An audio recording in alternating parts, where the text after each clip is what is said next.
స్లోగా స్లోగా స్లోగా వదిలే స్లోగా.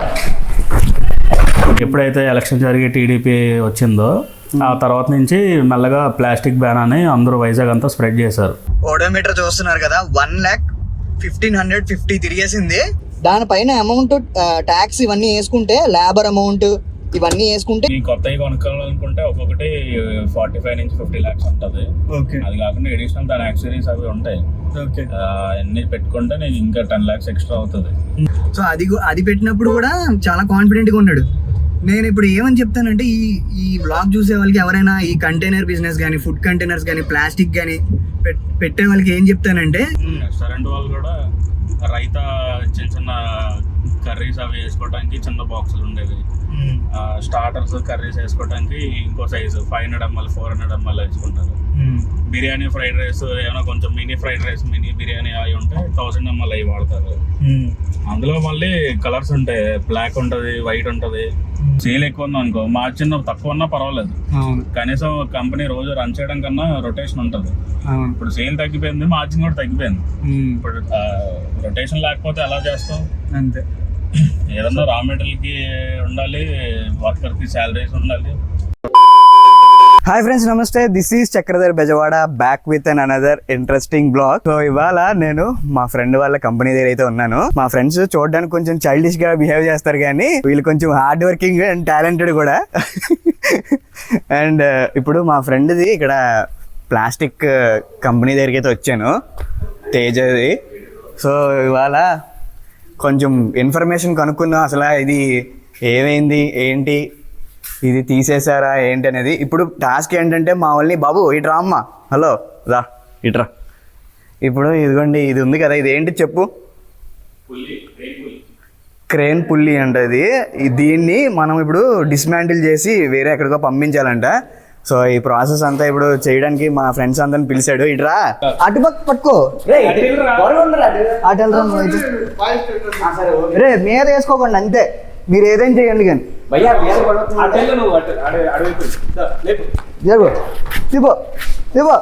స్లోగా స్లోగా స్లోగా స్లోగా స్లోగా రే, అక్కడ పట్టుకో, స్లోగా దింపు. రే బిగించాడు, సైడ్కి వెళ్ళిపో. అంకుల్ సైడ్కి వచ్చేయండి. రాగా స్లోగా దింపు, స్లోగా స్లోగా స్లోగా స్లోగా వదిలే స్లోగా. అక్కడ తప్ప అన్ని చోట్ల వేసారా మీరు?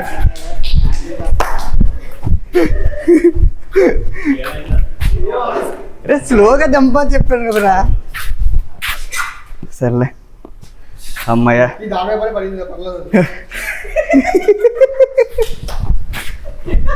అందుకే ముందే అన్న అంకుల్ సైడ్కి వెళ్ళి ఉంటారు, నాకు తెలుసు. అది కిందన ఏం పాడవదు కదా గచ్చు. పెద్ద స్టంటే ఇది మాత్రం మామూలు స్టంట్ కాదు.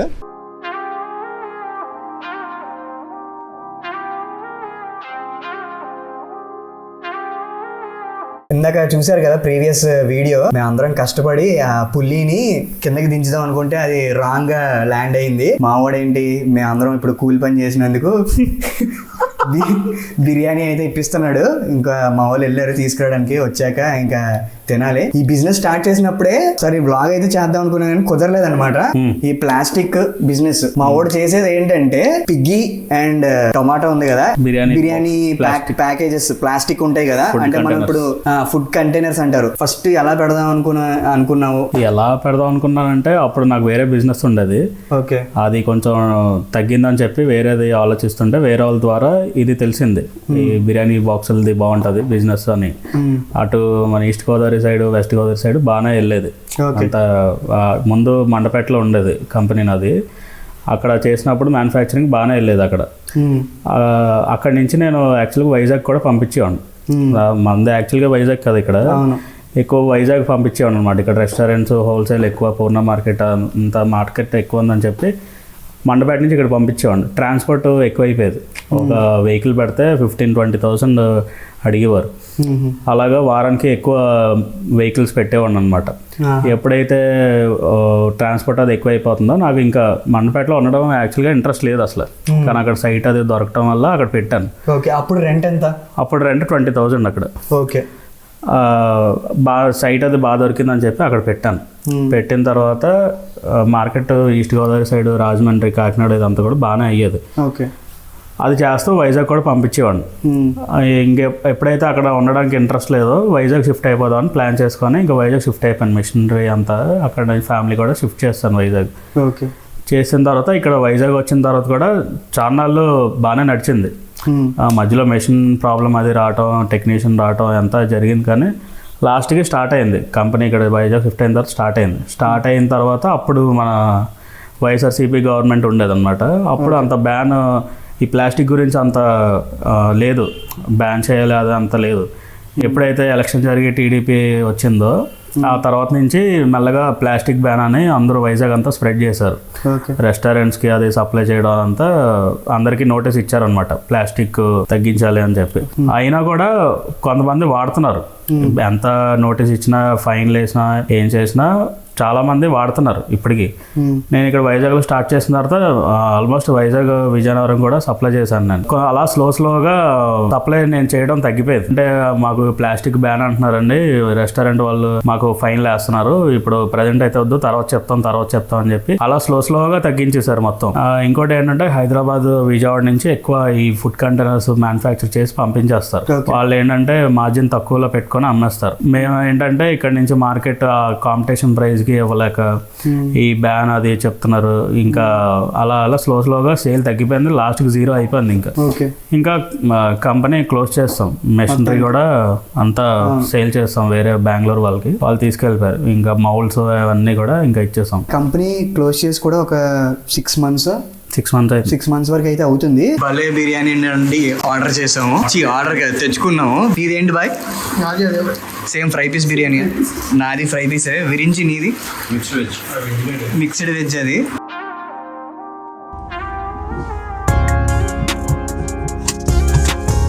ఓకే, కట్ చేస్తే ఇప్పుడు టైం అయితే కరెక్ట్గా 2:45 అయింది మధ్యాహ్నం.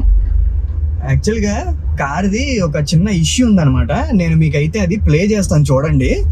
సౌండ్ గిజ్ అని వస్తుంది. మీరు ఫస్ట్ అయితే ఈ వీడియో చూసేయండి, తర్వాత మాట్లాడదాం.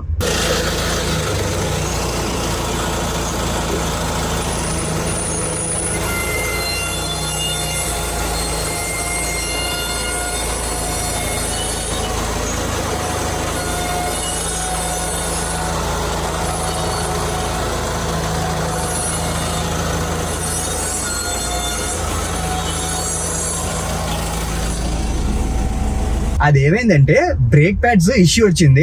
లాస్ట్ ఇయర్ మనమైతే ఫిబ్రవరిలో ఇచ్చాము సర్వీస్ కి కార్ని. అప్పటి నుండి ఇంకా మళ్ళీ సర్వీసే చేయించలేదు. ఇప్పుడు నేను విరించి ఇద్దరం అయితే వెళ్తున్నాము. కారు ఇవాళ మ్యాక్స్ అవ్వకపోవచ్చు, ఎందుకంటే సర్వీస్ అంటే వాళ్ళు ఈజీగా ఒక పూట చేస్తారు. వర్క్ చేసేది ఏమి ఉండదు, కానీ వీళ్ళు ఒక పూట చేస్తారన్నమాట. వర్క్ అయితే అంతే ఏముండదు, జస్ట్ ½ an hour 40 minutes లో అయిపోద్ది కరెక్ట్గా వీళ్ళు కాన్సన్ట్రేట్ చేస్తే. చూడండి, ప్రెసెంట్ 12.2 km/l ఇస్తుంది.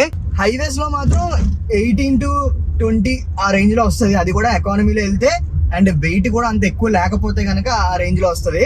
ఓడోమీటర్ చూస్తున్నారు కదా, 1,15,50 తిరిగేసింది. యాక్చువల్ గా ఓల్డ్ మోడల్ కదా, సో అందుకనే స్పేర్స్ కూడా కొంచెం కాస్ట్లీ ఉంటాయి. చాలా మంది అందుకే ఏం చేస్తారంటే సర్వీస్ సెంటర్ కి ఇవ్వరు, బయట ఇచ్చేస్తూ ఉంటారు కార్స్. కానీ మేము అలా కాదు, మొత్తం అంతా షోరూమ్ అండ్ మొత్తం అంతా సర్వీస్ సెంటర్ లోనే చేపిస్తాము. ఇప్పుడు బయట పార్ట్స్ కి షోరూమ్ పార్ట్స్ కి చాలా డిఫరెన్స్ ఉంటుంది. సపోజ్ ఇప్పుడు బ్రేక్ ప్యాడ్స్ ఉన్నాయి. బ్రేక్ ప్యాడ్స్ బయటది తీసుకుంటే అరిగిపోయి రబ్ అయిపోయి బ్లాక్ గా పౌడర్ లాగా వచ్చేస్తుంది.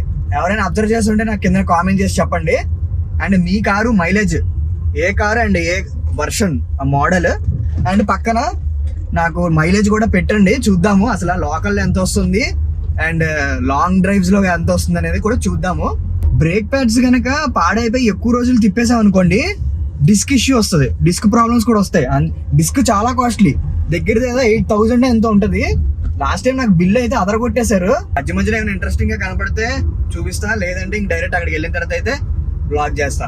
సో గైస్ మనం ఇప్పుడు అయితే జస్ట్ ఒక రైడ్కి వెళ్తాం అనమాట, అంటే టెస్ట్ రైడ్ లాగా టెస్ట్ చేద్దాము, అంటే ఇంకేమేమి ఫాల్ట్స్ ఉన్నాయి అని కార్లో. తర్వాత జాబ్ కార్డ్ అయితే రాపిచ్చేద్దాము. లోపల నుండి విండో డోర్ లోపల నుండి సౌండ్ వస్తున్నట్టు వస్తుంది కర్ర అని మధ్యలో, అంటే ఒక 2 seconds అలా వస్తుంది, పోతుంది, మళ్ళీ ఆగిపోతుంది. అది ఏంటి అర్థం అవట్లేదు. ఇప్పుడు వస్తుంది సార్, ఇప్పుడు వస్తుంటుందా? అప్పుడప్పుడు వస్తూ ఉంటుంది అది. చూద్దాం.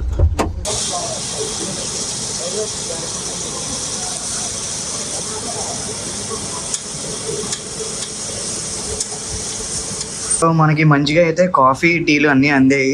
జాబ్ కార్డ్ కూడా రాయిపించేసాను. రేపు మార్నింగ్ వచ్చి నేనైతే కార్ తీసుకుంటాను. యాక్చువల్గా ఏమైందంటే నాకు ఏం ప్రాబ్లమ్స్ ఉన్నాయి అన్నీ కూడా నేను ఇప్పుడు ఆ జాబ్ కార్డ్లో రాయిపించాను. అండ్ వీళ్ళు ఏంటంటే అంటున్నారు బ్రేక్ ప్యాడ్స్ అప్పుడే అరగవు అని చెప్తున్నారు. యాక్చువల్గా 98,000కి నేను బ్రేక్ ప్యాడ్స్ చేయించాను. ఇప్పుడు 1,15,000 kilometers తిరిగింది. సో ఓన్లీ 2-3,000కి యాక్చువల్గా అయితే అరగకూడదు. సో అదనమాట మెయిన్. ఇంక ఇక్కడ నేనైతే స్టార్ట్ అయిపోతాము. రేపు మార్నింగ్ నేను మళ్ళీ వచ్చి అసలు ఏం జరిగింది, మనం చేయించాము, మొత్తం రాయిపించి జాబ్ కూడా అంతా చేయించాము లేదనేది మీకు రేపైతే చెప్తాను. ఇది డే 2 అనమాట. విరించి, తేజ అందరం కలిపి ఇవాళ కార్ని తీసుకోవడానికి అయితే వచ్చాము. వర్క్ అయితే కంప్లీట్ అయిపోయిందంట. ఈ బ్లాగ్ కంప్లీట్ గా చూడండి. నిన్న నేను తేజ మేము బ్లాగ్ లో మాట్లాడాం కదా, అది ఏమైందంటే కొంచెం ఆడియో ఇష్యూ వల్ల మొత్తానికి అది పోయింది. సో అందుకనే మళ్ళీ నేను ఇప్పుడు ఈ కంపెనీ గురించి ఇదంతా నేను రిటర్న్ వెళ్ళేటప్పుడు తేజతో మాట్లాడిపిస్తాను. టైం 3:45 అయింది. 1.5 hour లో మొత్తం ఇక్కడ కంప్లీట్ చేసుకుని వెళ్ళిపోవాలి. ప్లాన్ అయితే అదే.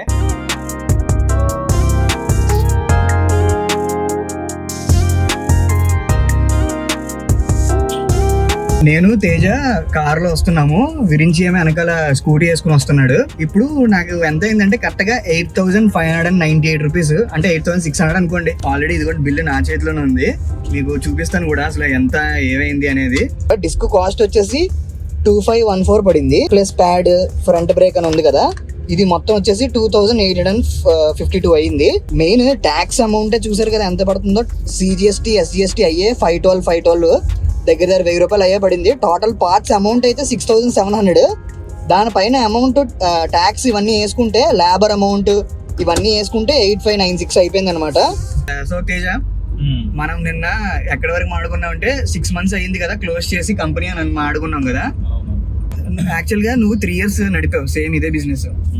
సో ఈ 3 years లో నువ్వు ఫేస్ చేసిన డిఫికల్టీస్ ఏంటి? ఫేస్ చేసిన డిఫికల్టీస్ అంటే మార్కెటింగ్ ఎట్టే. మార్కెటింగ్ మనం వెళ్ళి చేసుకోవాలి. అంటే మనమే తిరగాలి. ప్రతి రెస్టారెంట్, ప్రతి హోల్సేల్ షాపు, ఎవరెవరు ఉన్నారు మధ్యలో ఈ ట్రేడింగ్ చేస్తానని వచ్చే ప్లేయర్స్ ఎక్కువ ఉంటారు. మాకు ఇవ్వండి ఒక రేట్కి మేము చేసుకుంటాము అని ట్రేడింగ్ ప్లేయర్స్ ఎక్కువ. కానీ మనం అలా ఇవ్వకుండా డైరెక్ట్ రెస్టారెంట్కి అందజేయాలని చెప్పి ప్రతి రెస్టారెంట్ తిరిగేవాడిని. ఈస్ట్ గోదావరి, అటు వెస్ట్ గోదావరి, మనం వైజాగ్ వచ్చినప్పుడు వైజాగ్లో కూడా అలా తిరిగేవాడిని రెస్టారెంట్స్. బాగానే వచ్చేవి ఆర్డర్స్, ఎందుకంటే మ్యానుఫ్యాక్చరింగ్స్ ఎక్కడ లేవు. ఇలాంటి ఫుడ్ కంటైనర్స్ మ్యానుఫ్యాక్చరింగ్స్ ఎక్కడ లేవు. ఓన్లీ విజయవాడ, హైదరాబాద్, వేరే స్టేట్లలో కర్ణాటక అక్కడ ఉన్నాయి. కానీ ఇక్కడ మన ఆంధ్ర సైడ్ తక్కువ. సో బాగానే రెస్పాండ్ అయ్యేవారు, ఇచ్చేవారు ఆర్డర్స్, బాగానే ఇచ్చేవారు. మార్కెటింగ్ ఒకటే డిఫికల్ట్ ఇందులో. మార్కెటింగ్ ఒకటి, తర్వాత నువ్వు ఒక్కడే వెళ్ళి మార్కెటింగ్ చేసుకునేవాడు? నేను ఒక్కడే చేసుకునేవాడిని. ఎవరు వస్తారు? ఓకే, నేను ఒక్కడే చేసుకున్నాను. కానీ కంపెనీలో ప్రొడక్షన్ అది వర్కర్స్ అది చేసేవారు. ఇప్పుడు నువ్వు సేమ్ ఇదే పెట్టిన దానికి ఎంతమంది వర్కర్స్ కావాలి? ఒక మెషినరీ, నెంబర్ ఆఫ్ మెషినరీ బట్టి. ఇప్పుడు నా దగ్గర 3 మిషన్లు ఉండేవి. 3 మిషన్లకి అంత 4 to 5 members ఉండేవారు అంతే. నెక్స్ట్ అదే రాబోతున్నా. టెక్నికాలిటీ గురించి చెప్పు. అంటే మెషిన్స్ ని ఏమంటారు, అసలు ఎక్కడి నుంచి తెచ్చావు, కాస్ట్ ఎంత పడింది, అదంతా చెప్పు. యాక్చువల్గా నేను తీసుకున్నది సెకండ్ హ్యాండ్ మెషిన్. వేరే వాళ్ళ నేను తీసుకున్నా. ఓకే. అవి నీ కొత్తవి కొనుక్కోవాలనుకుంటే ఒక్కొక్కటి 45 నుంచి 50 lakhs ఉంటుంది. అది కాకుండా ఎడిషనల్ దాని యాక్సెసరీస్ అవి ఉంటాయి. అన్ని పెట్టుకుంటే నేను ఇంకా 10 lakhs ఎక్స్ట్రా అవుతుంది.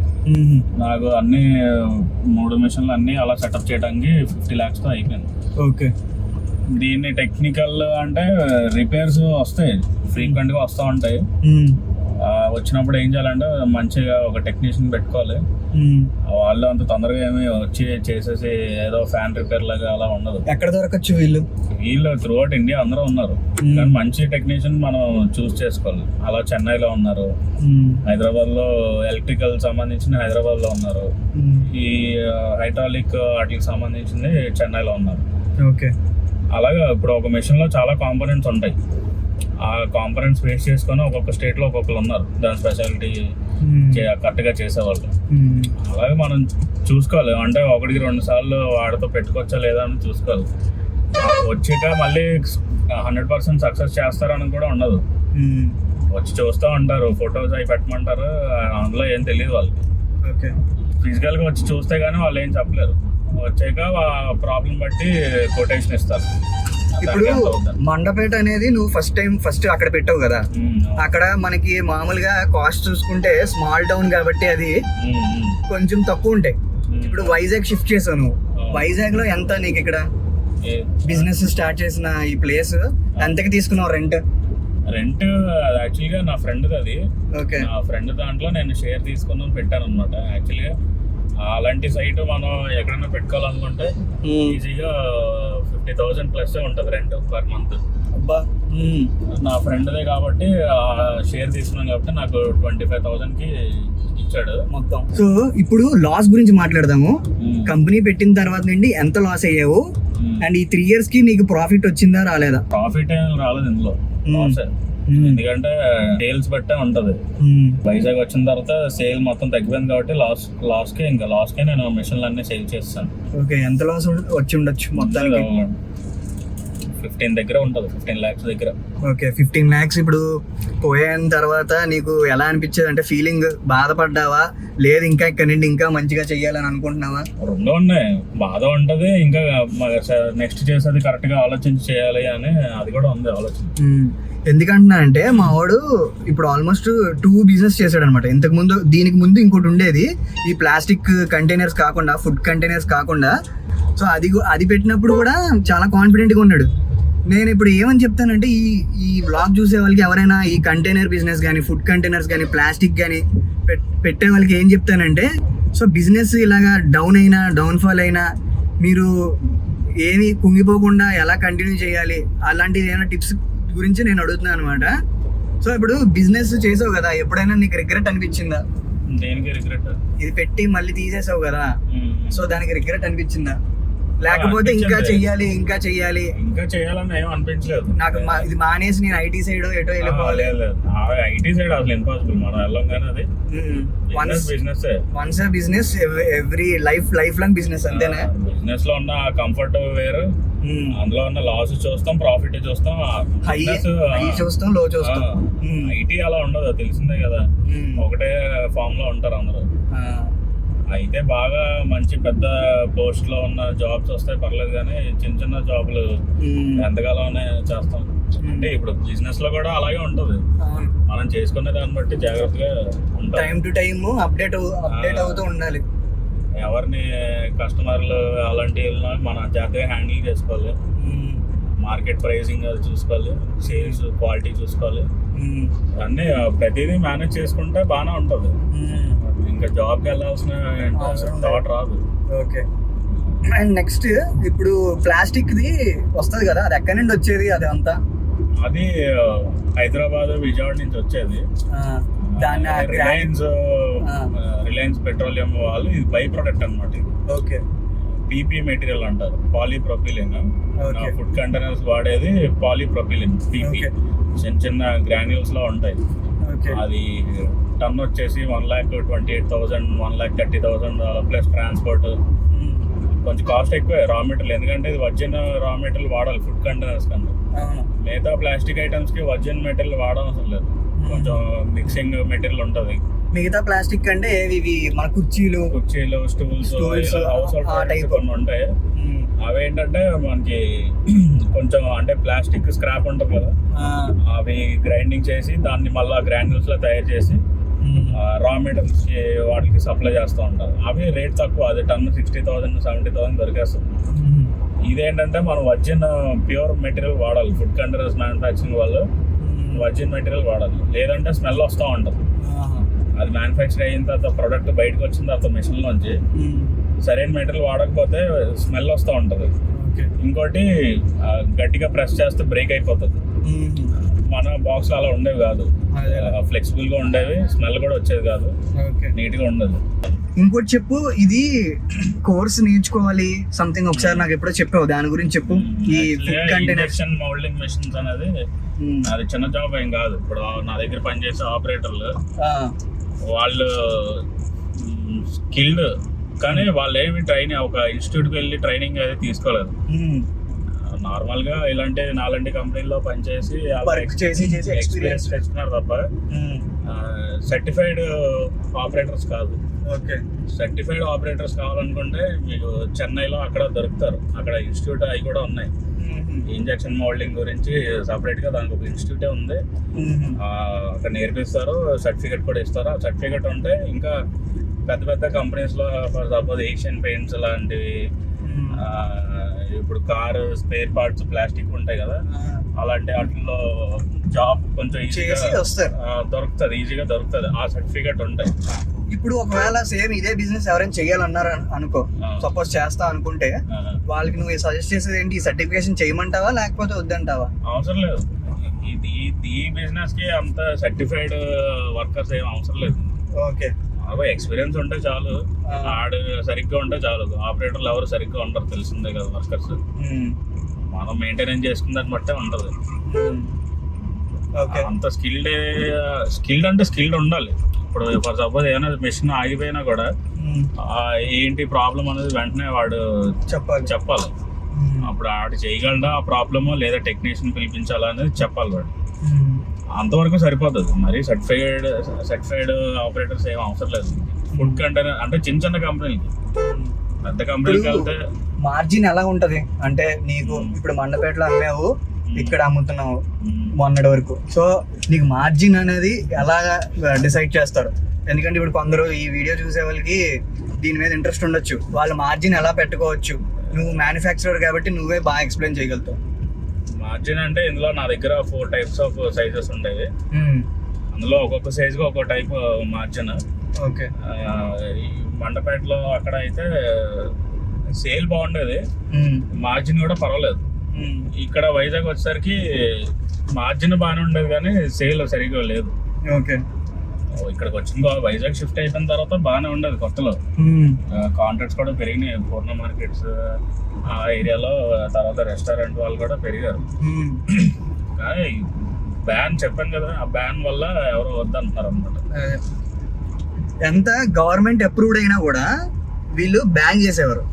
గవర్నమెంటే పర్మిషన్ ఇస్తారు ఇలాంటి కంపెనీస్ రన్ చేయమని, అంతేనా? ఇప్పుడు నేను రన్ చేసుకోవాలనుకుంటే నాది పర్మిషన్స్ అన్నీ ఉన్నాయి కదా. అవును, అన్నీ ఉన్నాయి, అయినా కూడా మళ్ళీ వీళ్ళే బ్యాన్ చేస్తారు. అదేంటంటే ఇంకొక సర్కిల్ లా ఉంటది అనమాట. అది దాన్ని మనం ఏమి చేయలేవు, అది హై లెవెల్లో చేయాలి, అంతేనా? అంటే మళ్ళా ఆ బ్యాన్ అనేది పోతుంది, మళ్ళీ వాడతారు. ఇప్పుడు ప్రెసెంట్ కొందరు వాడుతున్నారు కదా, వాడుతున్నారు. ఇప్పుడు ఏం లేదు, సింపుల్ గా చెప్తాను మీకు. ఇప్పుడు ఈ టొమాటో అండ్ ఈ పిగ్గి వీటిలో వాడేవి ఏంటి? ఫుడ్ కంటైనర్స్ కదా. సో ఇప్పటికీ మనం ఆర్డర్ చేస్తున్నప్పుడు వస్తున్నాయి కదా, అవన్నీ కూడా వర్జినే. ఏమంటారంటే వర్జిన్ ప్లాస్టిక్ అంటారా? Virgin food containers. అవి 100% మనం యూజ్ చేయొచ్చు, దానిలో ఎటువంటి ప్రాబ్లం అయితే ఉండదు. మనోడు కూడా అదే చేసేవాడు, కానీ ఇప్పుడు మ్యానుఫ్యాక్చర్ అయ్యి ఉండి అంత మార్జిన్ రావట్లేదనే దీంతోనే తీసేసాడు. ఆ పిగ్గీ బాక్సెస్ లో చాలా డిఫరెంట్ టైప్స్ ఉంటాయి, ఏంటో చెప్తాడు. ఆ మార్జిన్ చెప్పు. అంటే వీటిలోనే కాదు, రెస్టారెంట్ వాళ్ళు కూడా రైతా చిన్న చిన్న కర్రీస్ అవి వేసుకోవడానికి చిన్న బాక్సులు ఉండేవి. స్టార్టర్స్ కర్రీస్ వేసుకోవడానికి ఇంకో సైజు 500 ml 400 ml వేసుకుంటారు. బిర్యానీ ఫ్రైడ్ రైస్ ఏమైనా కొంచెం mini fried rice, mini biryani అవి ఉంటే 1000 ml అవి వాడతారు. అందులో మళ్ళీ కలర్స్ ఉంటాయి, బ్లాక్ ఉంటుంది, వైట్ ఉంటుంది. కొంతమంది స్పెషల్గా ఎల్లో అడిగేవారు, రెడ్ అడిగేవారు. ఇప్పుడు మన గాజాక్లో రెడ్ చెర్రీ ఉండేది, రెడ్ చెర్రీ వాడు రెడ్ కలర్ అడిగాడు. వాడి కోసం రెడ్ చెర్రీ కోసం మళ్ళీ మనం రెడ్ కలర్ దాన్ని గ్రాన్యూల్స్ తెప్పించాం. అదేంటంటే మాస్టర్ బ్యాచ్ అంటారు. అది మళ్ళీ తెప్పించి దానికి సపరేట్ గా మళ్ళీ ఆ రెడ్ చెరీ అనే ప్రింటింగ్ అది వేసి ఇచ్చేవాళ్ళం.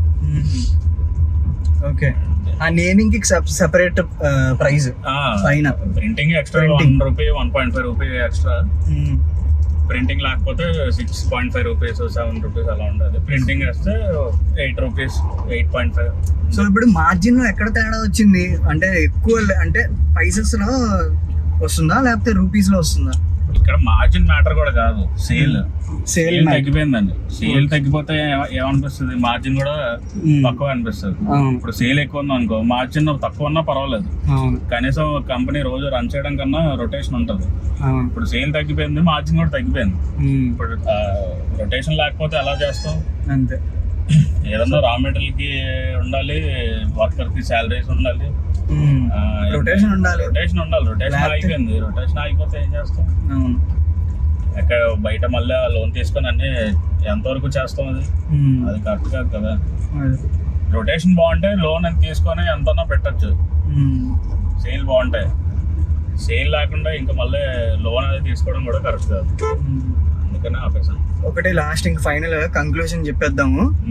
ఇప్పుడున్న ఈ పరిస్థితుల్లో 2026 లో ఎవరైనా ఇలా ఫుడ్ కంటైనర్స్ కానీ ఇలాంటి మ్యానుఫ్యాక్చర్ బిజినెస్ అంటే ఓన్లీ ఫుడ్ కంటైనర్ మ్యానుఫ్యాక్చరింగ్, వేరే వద్దు. ఎందుకంటే చాలా మందికి మ్యానుఫ్యాక్చరర్స్ ఉన్నారు. ఇప్పుడు దీనిలో కూడా హైదరాబాద్ లో అటు సైడ్ చేసే వాళ్ళు ఉన్నారు. వాళ్ళు ఇంకా లార్జ్ స్కేల్ లో చేస్తూ ఉంటారు. వాళ్ళు చేసేది ఏంటంటే ఇంకా మొత్తం త్రూఅవుట్ తిరుగుతుంటాయి ఇండియా మొత్తం, కొన్నిసార్లు అలాంటివి తిరుగుతుంటాయి బ్యాచ్ వైజ్ గా. మనోడిది కూడా SSS ప్లాస్టిక్స్ అని ఉంటది. ఎప్పుడైనా మీకు ఈ వైజాగ్ లో ఉన్న వాళ్ళకి, ఈ లొకాలిటీలో ఉన్న వాళ్ళకి ఎవరికైనా వచ్చి ఉంటే నాకు కింద కామెంట్ చేసి చెప్పండి. స్టార్ అని ఉంటుంది. SSS కాదా, స్టారా? బాక్స్ మీద బ్యాక్ సైడ్ స్టార్ అనే ప్రింట్ అయి ఉంటుంది. బాక్స్ బ్యాక్ సైడ్ స్టార్ అని ఉంటదంటే ఈ పిగ్గీ బాక్సెస్ ఉంటాయి కదా, ఆ టైప్ లో ఉంటది. 1000 ml అలాంటివి. స్టార్ కనిపించదులే, చాలా అయిపోతుంది కదా, చాలా రీసైకిల్ అయిపోయి ఉంటాయి. సో అదొకటి. అండ్ రీసైకిల్ కి మనం చేస్తామా లేకపోతే గవర్నమెంటే కదా? ఓకే, సో ఒకటే కన్క్లూజన్, నువ్వు అదే ఇప్పుడు 2026 లో ఎవరైనా ఈ ఫుడ్ కంటైనర్ బిజినెస్ పెడతాము అని అనుకుంటే నువ్వు ఇచ్చే సజెషన్ ఏంటి? నేను వద్దని చెప్తావా? మొత్తానికి ఇంకా ఫుడ్ సైడ్ వెళ్ళొద్దంటావా లేకపోతే ఓన్లీ మ్యానుఫ్యాక్చరింగ్ వద్దని చెప్తాను. అంటే ఇప్పుడు వేరే టైప్ బాక్స్ వస్తున్నాయి. ఇప్పుడు paper type, sugar cane pulp తో చేసినవి, కార్న్ స్టార్చ్ తో చేసినవి, కొన్ని రకరకాలు వస్తున్నాయి. ఎన్ని వచ్చినా కూడా రెస్టారెంట్ వాడికి ఇప్పుడు ఫర్ సపోజ్ ఏదో కర్రీ, ఏదో స్టార్టర్, ఏదో ఒక పేపర్ టైప్ లో వేసారు అనుకో, అదేమవుతుంది, ఆయిల్ ఉంటది కదా, ఆయిల్ అంతా కిందకి లీక్ అయిపోవటం అలాంటివి జరుగుతూ ఉంటాయి. వాడుతున్నారు, అలాంటి టైప్ కూడా వాడుతున్నారు. కానీ కస్టమర్కి అది కంప్లైంట్, అది ప్రాబ్లమే. ఇంటికి తీసుకెళ్లే లోపు ఆ పార్సల్ ఆయిల్ లీక్ అయిపోవడం, కవర్ చిరిగిపోవడం ఇలాంటివి అవుతాయి. ప్లాస్టిక్ తో అలా అవ్వదు. ప్లాస్టిక్ ఏంటంటే మనం వర్జిన్, అది హార్మ్ఫుల్ ఏం కాదు. అది ఫుడ్ గ్రేడ్ మెటీరియల్ మనం వాడతాం. ఈ షుగర్ కేన్ పల్ప్ తో చేసే కూడా చాలా మంచి ప్రోడక్ట్. కానీ బిర్యానీ వాటికి పనిచేయవు. డ్రై ఐటమ్స్, ఇప్పుడు స్టార్టర్స్ లో డ్రై ఐటమ్స్ ఉంటాయి, లేదంటే స్వీట్స్, అలాంటివి వేసుకోవడానికి పనిచేస్తుంది తప్ప బిర్యానీ అయితే చేయడం కావాలి. ఈ బిజినెస్ అంటే మార్జిన్ తక్కువ ఉంటుంది. లార్జ్ స్కేల్లో చేస్తే అంటే మంత్కి ఒక 10 tons ప్రొడక్షన్ చేస్తే బాగానే ఉంటుంది. 10 tons ప్రొడక్షన్ చేసి సేల్ అవ్వాలి. ప్రొడక్షన్ చేయడం ఈజీ, అవన్నీ సేల్ అవ్వాలి. 10 tons ప్రొడక్షన్. ఇప్పుడు ఒకవేళ ఈ ప్రోడక్ట్ సేల్ అవ్వలేదు అనుకో, అది ఏం చేస్తారు? మళ్ళీ రీసైకిల్ చేయించేసి మళ్ళీ సేమ్ రీయూజ్ చేసుకోవచ్చు. అవి సేల్ అయ్యేదాకా అలా ప్యాక్ చేసి ఉంటాయి అంతే. అవి ఏం పాడవు కదా, ఇంకా లైఫ్ లాంగ్ ఉంటాయి.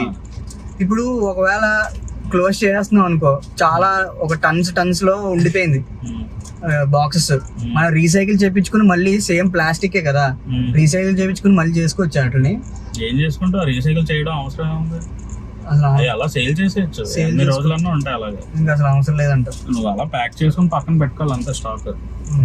కరెక్ట్ గా ఇప్పుడు ఆటోనగర్ గేట్ దగ్గర ఉన్నాము, నీట్ గా పక్కన ఆపి కూర్చున్నాము. ఓకే రా Teja, thanks for your information. మా వాళ్ళు కూడా కొందరు ఈ బిజినెస్ల మీద వాటి మీద చాలా ఇంట్రెస్టెడ్గా ఉన్నారు. సో వాళ్ళంటి వాళ్ళకి కొంచెం మీరు ఇచ్చే టిప్స్ కొంచెం పనికొస్తాయి. నేను ఎలాగో బిజినెస్ సైడ్ కాదు కాబట్టి నా టిప్స్ నేను చెప్పను. So that's it guys. మీకు ఇంకా ఏమైనా దీని గురించి డౌట్స్ ఉంటే కనుక నాకు కిందనైతే కామెంట్ చేసి చెప్పండి. నేను ఇంకా అడిగి మీకు ఇంకొక బ్లాగ్ లో చేయడము లేకపోతే కింద కామెంట్ చేయడం ఏదో చెప్తాను. ఈ బిజినెస్ అనే కాదు, ఏ బిజినెస్ అయినా కూడా ఇనీషియల్ గా చాలా చాలా కష్టం ఉంటది. ఐటీలో జాబ్స్ లేవని లేకపోతే ఇదని అదని బయటకు వచ్చేసి ఏదో బిజినెస్ చేద్దాము అన్నట్టు దిగుతున్నారు. కానీ అంత కాంపిటీషన్ మెయిన్ ఆ కాంపిటీషన్ వల్లే సగం చిన్న వాళ్ళు పైకి రాలేకపోతున్నారు. ఆ కాంపిటీషన్ నడవాలంటే మనకి చాలా స్కిల్ అయినా ఉండాలి, లేదా ఈ స్ట్రాటజీలు ఉండాలి, ప్రమోషన్లు అవి చేసుకోవాలి. So that's it for today guys. If you like this video please don't forget to like, share and subscribe to my YouTube channel. See in the next blog guys. Bye bye, take care, ఫిర్ మిలేంగే.